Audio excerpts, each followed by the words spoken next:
Welcome to episode 6 as we continue our journey into Napoleon's retreat from Moscow. It's going to be a very interesting episode, so just make sure you follow up from beginning to end. It's going to be very, very entertaining at the same time.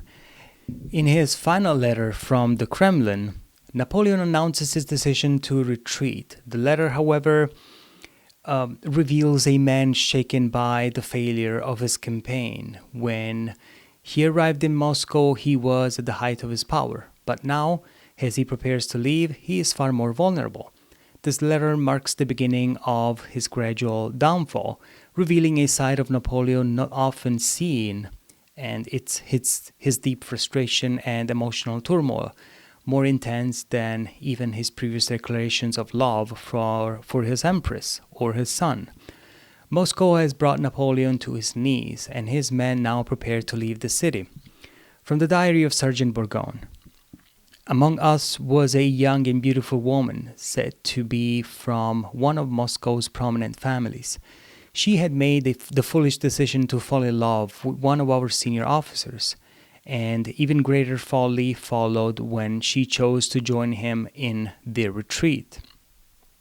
The convoy is a disorganized mess, a mix of all kinds of vehicles overloaded with improbable loot. Soldiers hauled away entire libraries of beautiful books and priceless paintings rolled up to make them easier to transport. They gather supplies, sugar, rice, biscuits, liquor, thinking ahead of the hardships to come.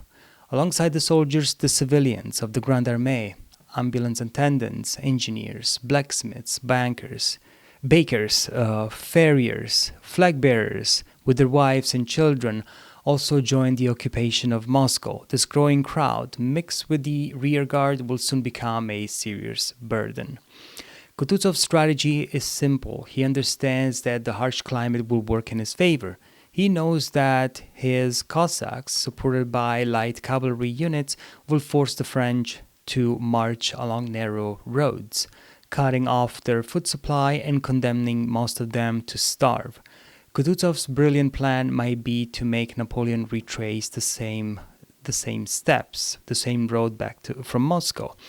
A few days after leaving the city, the French soldiers passed through the battlefield of Borodino, still littered with the unburied dead. The battlefield of Moscow, writes Sergeant Bourgogne, makes one wonder what the victory was worth. The place was already infamous for the staggering number of victims. As far as the eye could see, arms, legs, and heads protruded from the earth. The rains had uncovered the graves. What endless sadness. All those dead who had barely kept a human form 52 days after the battle.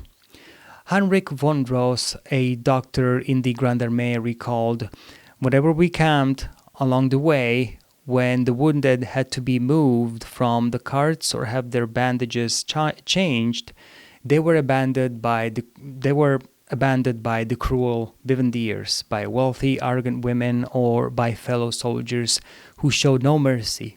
I saw some begging for help along the road." As Armand de Caulaincourt had predicted, winter arrives suddenly and brutally. By early November, temperatures plummet to over 20 degrees below zero. We're talking about Celsius. And the horses, without proper shoes for the icy terrain, slip with each step and quickly become exhausted. To lighten the wagons, the Grande Armée is forced to abandon much of the loot they had taken from Moscow, which now feels like a distant memory. The convoy is unprepared for winter. Napoleon had never considered fighting in such harsh conditions. Studies have shown that the combination of exhaustion, stress, and cold disrupts soldiers' metabolisms, making it so that even if they're given 500 calories a day, a really meager amount of calories, their bodies can only absorb part of it. Russian guerrilla tactics combined with the brutal weather and food shortages worsened the soldiers' suffering. Malnutrition sets in and many die from hunger. Napoleon had expected to defeat the Russians in 2 months. That was his plan. but instead he found himself stalled in a much longer war. The French soldiers are freezing, starving, and resorting to desperate measures, such as slaughtering the abandoned horses, and they collect the blood. Well, they use the horses for food, of course. They collect their blood, they cook the blood and eat it. Disease spreads rapidly through the ranks, with typhus and dysentery claiming thousands. The relentless cold causes frostbite and hypothermia, leaving many unable to march. Meanwhile, the Russians take advantage of the disarray, attacking the vulnerable French forces. Russian partisans and Cossacks attack without mercy, targeting stragglers and convoys, while exhaustion and despair break the soldiers' discipline. Looting becomes rampant and comrades fight over scraps of food. Isolated and directionless, many desert, only to perish in the wilderness or be captured by the enemy. Those who survive are haunted by the horrors they witnessed. Their spirits are broken as their bodies. The Grande Armée is slowly falling apart. And back in Paris, Napoleon's throne begins to wobble. On October 23rd in Paris, General Mallet, with a small group of men, captured the Minister of Police, Savary, and took him to La Force prison. Mallet and his accomplices then moved to the general staff at Place Vendôme, facing no resistance. They spread a false rumor that Napoleon had died under the walls of Moscow, aiming to install a provisional government and end the war.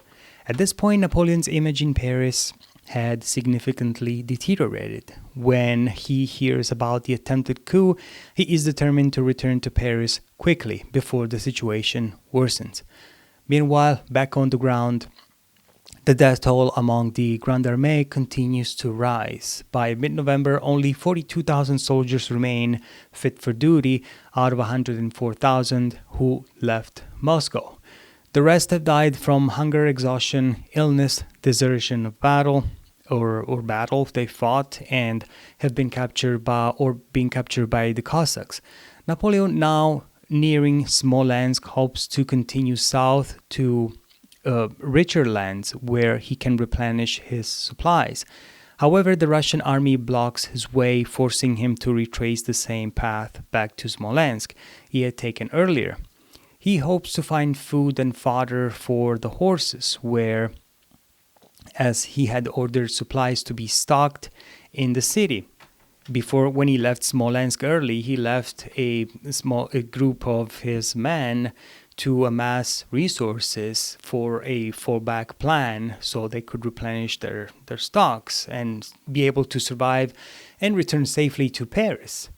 Now, unfortunately, the troops left behind had already looted the reserves, and when the army arrives, there is little to sustain them. Basically, they squandered that opportunity. Disappointed and weakened, the Grande Armée must leave Smolensk, now a shadow of its former strength. The Cossacks, taking advantage of the army's vulnerability, attack its flanks. As Napoleon struggles to maintain control, guerrilla warfare continues to plague his retreat, forcing the survivors onto a road already devastated by the earlier passage. Meanwhile, Russian General Kutuzov, with 80,000 men, begins to close in on Napoleon's rear. Accompanied by General Liechtenstein, who commands another 40,000 soldiers, Kutuzov prepares to strike at the heart of the French army. At the same time, General Chichagov completes the Russian encirclement by positioning his 27,000 men and 100 cannons downstream of the Berezina River, tightening the noose around the French.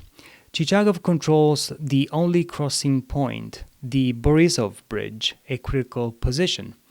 Each day, the Grande Armée weakens further, suffering losses from those left behind.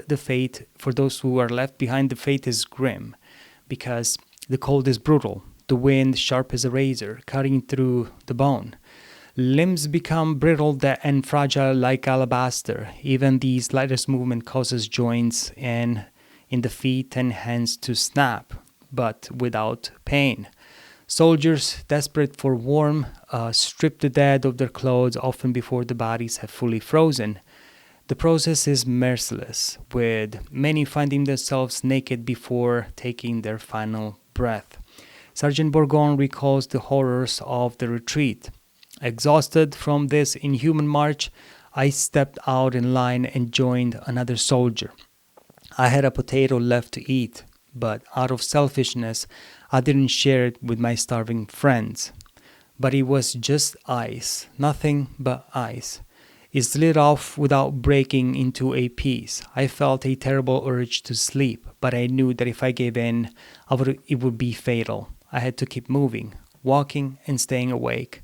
So I set off again. The snowstorm and the dark of the night disorient Bourgogne. His tracks are buried in the snow, and he walks aimlessly until dawn, searching for his regiment. He no longer feels his limbs or the parasites devouring him. By morning, he stumbles upon the remains of a convoy, desperately hoping to find food, something to survive a few more hours in this land of misery.